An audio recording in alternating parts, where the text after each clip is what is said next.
All right, guys, first things first, I did not want to make this video. A lot of people were asking for an updated version of the 2023 rookie rankings, so I'm going to give you guys it. But genuinely, I think rankings at this point of the year are pretty meaningless. Once we get to the combine, see all the testing numbers, get a better idea of draft capital, these rankings are going to change immensely. But people wanted it, so I'm going to hit y'all with it. First things first, though, I'm going to run through the list of names that you aren't going to see on this list, and I'll explain why. First one, Michael Mayer. Genuinely, drafting a rookie tight end is tough. For the most part, almost every rookie tight end is going to decrease in value after the first year. They just aren't going to perform. People will decrease them in value because of that. But if Mayer lands with a good team, I still can't hate you if you push him up to the top 12 and you take him because of the long-term potential.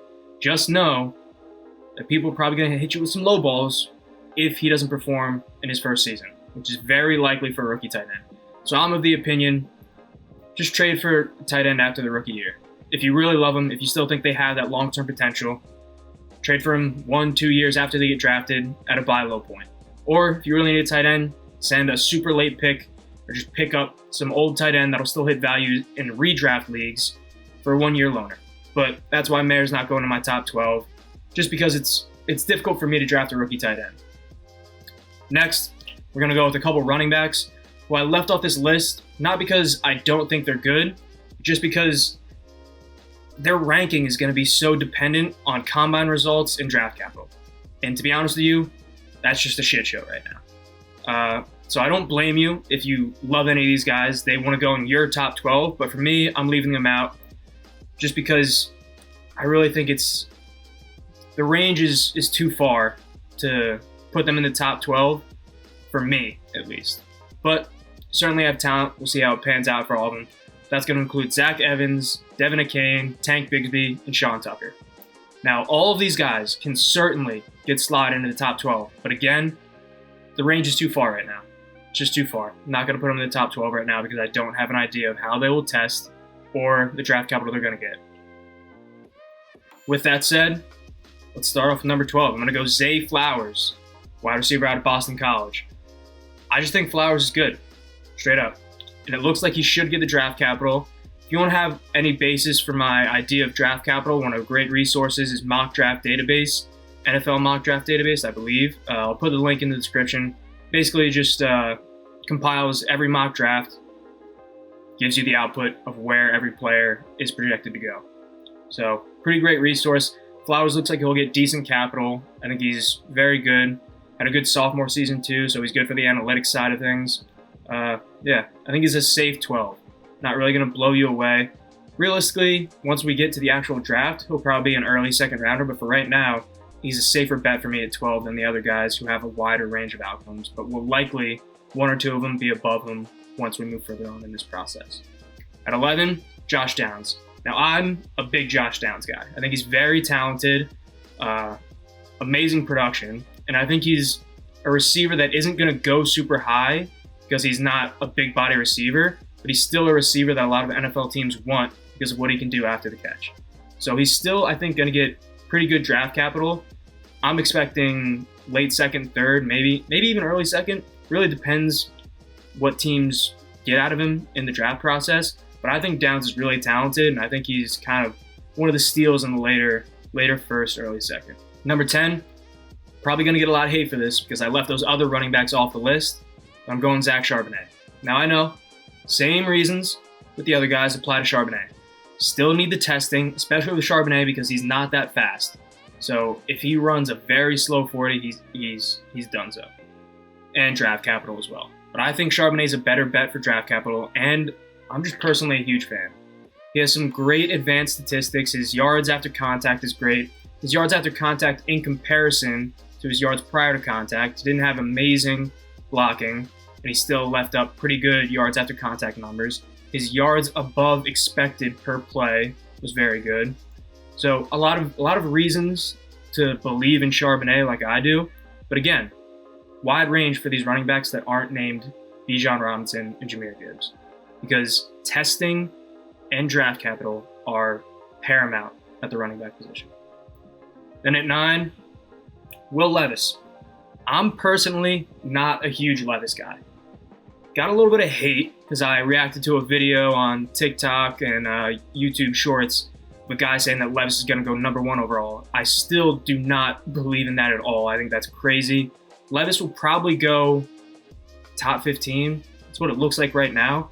I'm just very hesitant. He has great arm strength, but I don't know. It also might just be lingering, I don't know, me being mad because people were hating on me for me saying that Levis won't go 1. Levis is not going to go 1.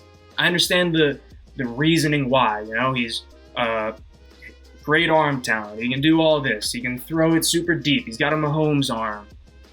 I don't care. He's not going number 1. It's just that simple. Levis is not going number 1 overall. Putting him at 9.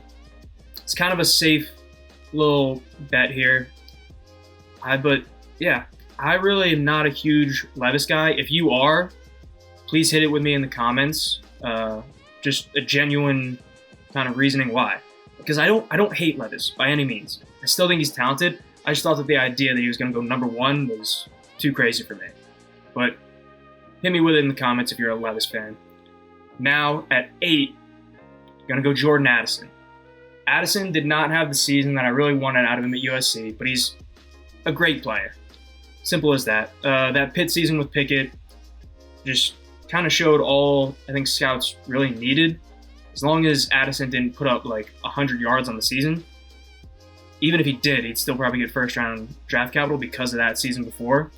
Right now, looking like a mid-first, which in terms of his long-term value, should be good. I mean, he'll go to a decent team. Hopefully, won't be too strapped without a QB. But yeah, I think Addison's a safe one at 8. Pretty good value, too, there at 8, if you can get him there. 7, Quentin Johnston. Now, another one I might get hate for, putting Quentin Johnston this low. But you got to understand, Quentin Johnston will likely be the first receiver off the board. I don't really doubt that. He's insane physically, which will push him up all NFL draft boards. The problem that I worry about with Johnston is 2 things, right? One, in terms of fantasy value, if because he's that massive, big, fast receiver, he's used as a decoy a lot more, could be bad.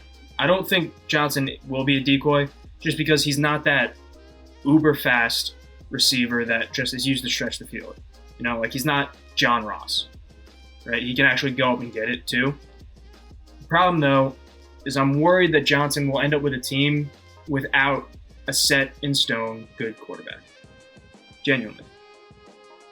That's why. And I also just personally think the receiver that I have above him is better. Simple as that.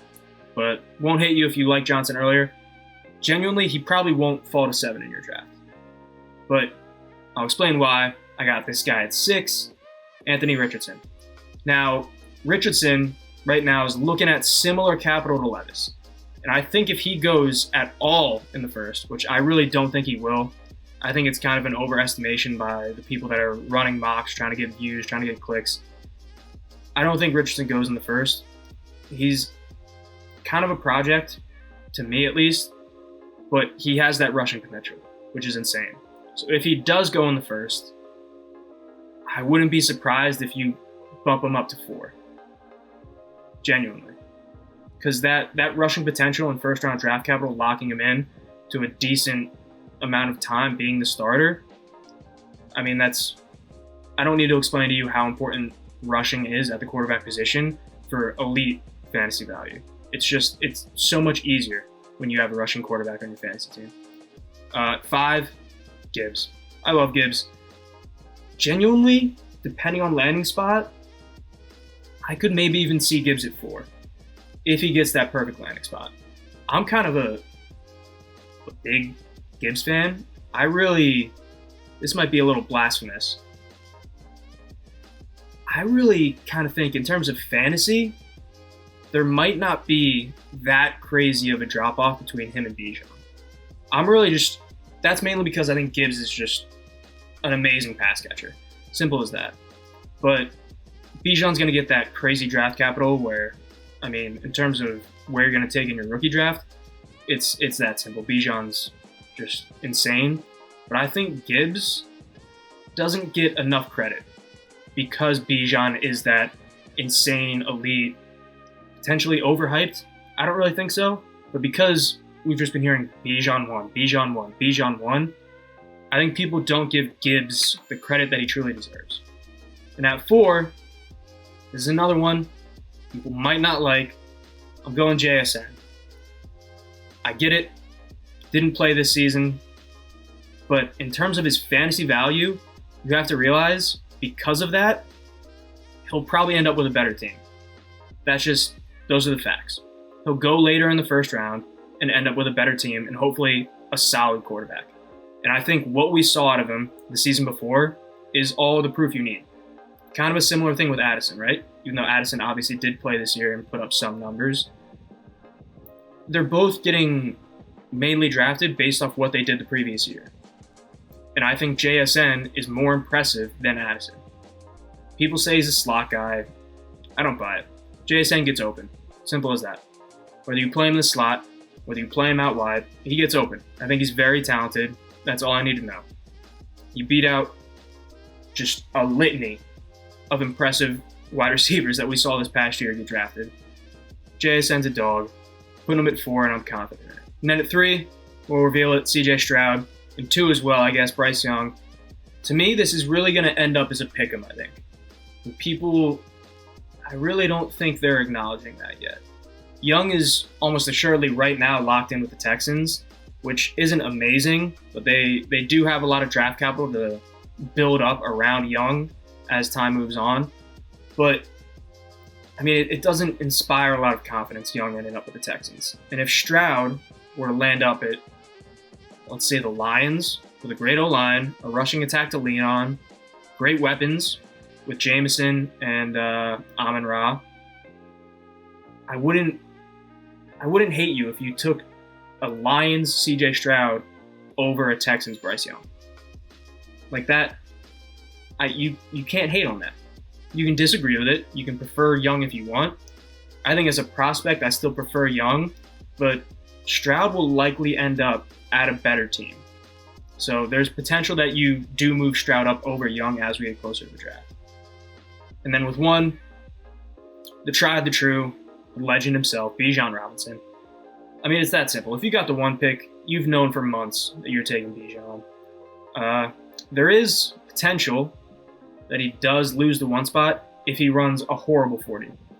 But I wouldn't bet on that. Bijan is almost assuredly the number 1. Or if crazy stuff happens and Young or Stroud land at just an absolutely bonkers team. But for right now, Bijan's the clear-cut 1, and then Young and Stroud are pick 'em at 2 and 3 for me. And again, take these rankings lightly. So much is going to change after the Combine and after the NFL Draft. Once we get every landing spot, these rankings are going to shuffle around so much by the time we actually hit draft day in our leagues that it's hard to pin down right now. So if there was someone that I left out or I put too low, hit me with it in the comments. I genuinely would like to know who you guys think I'm undervaluing, overvaluing. Hit me with it, explain it to me. I'm more than happy to read through them and hear you guys out. So appreciate you guys. Hit that like button, subscribe if you do want to see more of this. And thank you so much for watching. Appreciate it. Have a good one.